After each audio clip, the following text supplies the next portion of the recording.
Chantez à Dieu, chansons nouvelles. Chantez au Père universel. Chantez et son nom bénissez. Et de jour en jour annoncez sa délivrance solennelle. Un chant nouveau pour le Seigneur qui vient. Chantez en l'honneur du Seigneur un chant nouveau. Gens du monde entier, chantez pour le Seigneur. Chantez en l'honneur du Seigneur, remerciez-le d'être votre Dieu. Jour après jour, annoncez qu'il est le Sauveur. Parlez de sa gloire à tous les hommes, chez tous les peuples, racontez ses merveilles. Le Seigneur est grand et mérite bien qu'on l'acclame. Il est plus redoutable que tous les dieux. Les dieux des nations sont tous des nullités, tandis que le Seigneur a fait le ciel. Il rayonne de grandeur et de majesté. Son temple est rempli de puissance et de splendeur. Peuple de tout pays, venez honorer le Seigneur en proclamant sa gloire et sa puissance. Venez proclamer sa gloire, entrez dans les cours de son temple en apportant vos dons. Courbez-vous jusqu'à terre devant le Seigneur quand il manifeste qu'il est Dieu, tremblez devant lui, gens du monde entier. Dites à tous les hommes, le Seigneur est roi. La terre est donc ferme, elle tiendra bon. Il juge les peuples avec justice. Que le ciel se réjouisse, que la terre s'émerveille, que la mer mugisse avec ce qu'elle contient. Que la campagne soit en fête avec tout ce qui la peuple. Que tous les arbres des forêts poussent des cris de joie devant le Seigneur, car il vient. Il vient pour rendre la justice sur terre. Il sera un juste juge pour le monde, un arbitre sûr pour les peuples. Bon, merci à Hector pour la lecture de Psaume 96. Et donc les psaumes, c'est effectivement les passages de la Bible que nous regardons ensemble dans le groupe de Sue et Tim White. Nous ne sommes pas nombreux et nous avons regardé quelques-uns des psaumes cette année. Et le psaume 96. Nous avons regardé le mois dernier le psaume 2. Et pour ceux qui étaient là, on regardait que le psaume 2 parlait du roi Messie, celui qui était attendu et appelé à dominer les nations.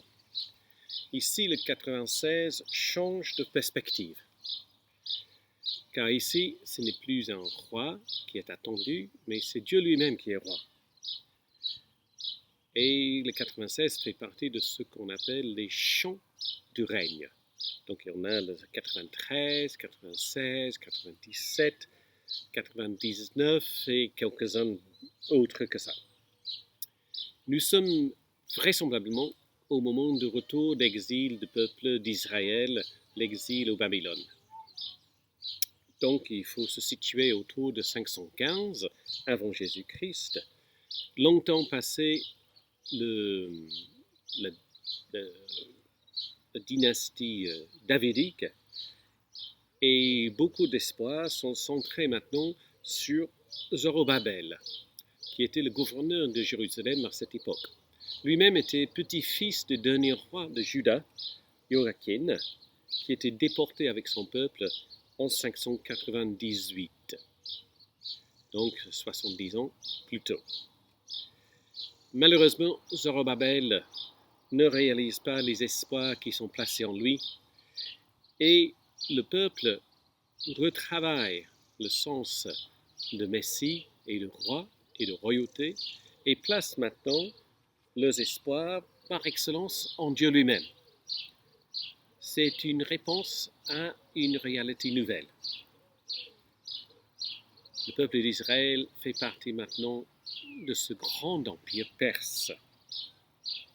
Dans le premier livre de Chroniques, chapitre 16, nous rencontrons ce psaume aussi, au moment où on fait entrer ou fait rentrer l'arche de l'Alliance dans le nouveau temple qui vient d'être reconstruit. C'est un psaume de louange, où on peut dire en 3 strophes, avec le verset 10 au milieu, qui fait une sorte de pause. Donc la première partie, c'est le verset 1 à 6. Après, c'est 7 à 9, le verset 10. et le verset 11 à 13. Dans la première partie, les versets 1 à 6, nous avons 3 verbes qui sont à l'impératif. Chanter, 3 fois. Bénissez, proclamer, annoncer. Alors la question se pose, qui doit faire ces choses? Qui doit chanter, bénissez, proclamer et annoncer? La réponse est à la fois, c'est la terre entière, tous les peuples de la terre, et aussi particulièrement ce peuple d'Israël. Et la deuxième question, avec ces impératifs, c'est pourquoi? Pourquoi chanter, pourquoi bénissez? Parce que tout simplement, Dieu est souverain. C'est lui, le Dieu, qui a fait le ciel et la terre. Et les autres divinités ne sont rien. Les vanités, nous dit la traduction de la Taube. La deuxième partie, donc les versets 7 à 9, invite tout le monde à participer à chanter la louange de Dieu et d'entrer dans le temple. Et nous avons encore des verbes à l'impératif 3 fois donner.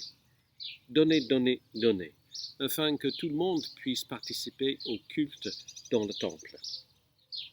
Le verset 10, qui sort un peu de ce psaume, commence avec le mot « dites ». Dites à tous les peuples, dites que le Seigneur est roi.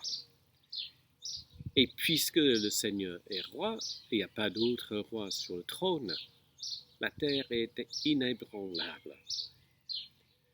La deuxième et troisième partie, les plus à l'impératif. C'est une forme de verbe en hébreu qui indique un souhait que nos traductions en français rendent par que, souvent avec le subjonctif. Et ici, cette dernière partie est adressée à toute la création, pas uniquement au peuple, mais aux bêtes et à toutes qui habitent dans la création. Le psaume, c'est un psaume de chant communautaire. Au moment, comme je l'ai dit, de faire entrer l'arche de l'Alliance de nouveau dans ce temple qui a été reconstruit. C'est un aspect de culte israélite communautaire. Tout le monde est invité à participer à ce culte, ce qui est assez poignant pour nous aujourd'hui, où notre participation au culte reste à regarder le pasteur et d'autres personnes à travers un écran interposé. Notre sens de communauté devient plus virtuel. Même le sens de communauté que nous avons dans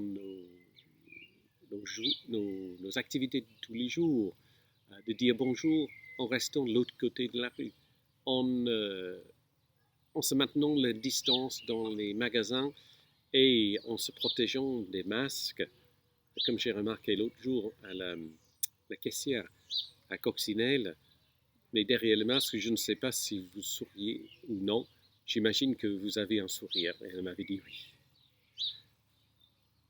Nous devons réinventer nous-mêmes ce que c'est le sens de communauté. Ce qui est exactement ce qui était en train de passer pour Israël.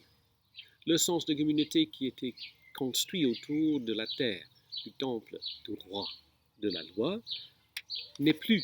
Ils ne sont plus le peuple d'Israël autonome, mais doivent se réapproprier leur tradition ancienne dans un nouveau contexte politique et économique. Et c'est le culte qui va devenir central à cette reconstruction. Les chants de règne reprennent beaucoup d'éléments des psaumes plus anciens. Pourtant, le psaume 96 s'annonce comme un nouveau chant. Donc c'est quelque chose dans la continuité, quelque chose de nouveau est en train de se passer. Quelque chose de nouveau va pouvoir se naître à partir de la tradition. La liturgie au temple reprend cette tradition et donne des accents nouveaux. Les réalités vécues d'être ce peuple sans un roi, juste un gouverneur, dans ce grand empire perse, trouve son sens et sa liberté et son autonomie, plus ou moins, centrée sur la particularité de son culte et la proclamation et les chants adressés à Dieu. C'est un lieu, le temple, où on se rassemble pour louer Dieu ensemble. En chantant ensemble Dieu roi, les Israélites se forgent nouvelle façon d'être le peuple que Dieu a choisi. Et peut-être ce psaume, pas simplement dans notre situation de confinement, mais ce psaume dans notre passage depuis plusieurs décennies nous interpelle. Le mode dominant, c'est de semble dire que nous vivons notre foi pour soi nous-mêmes. Nous n'avons plus besoin de nos institutions, de nos églises, de nos fédérations et de nos dénominations. Comment réapproprier nos traditions pour que les traditions anciennes portent aussi de nouveautés? Le psaume 96 invite à la fois de découvrir le culte comme un lieu qui est possible pour cela, de renouveler notre sens de foi. Et ce qui était remarquable dans ce psaume, c'est que ce psaume, même si c'est un retravail de tradition, ne devient pas un repli identitaire, mais une invitation à l'ouverture. Ce n'est pas que le peuple, mais tous les peuples qui sont invités à entrer dans le temple.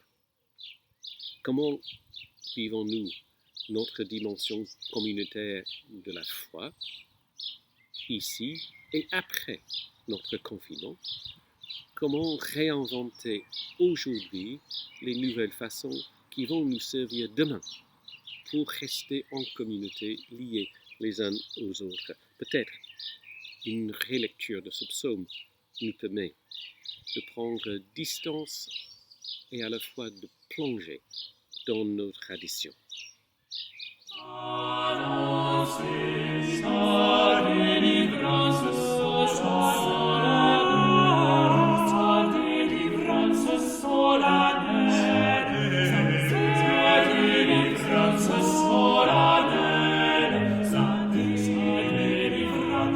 Sola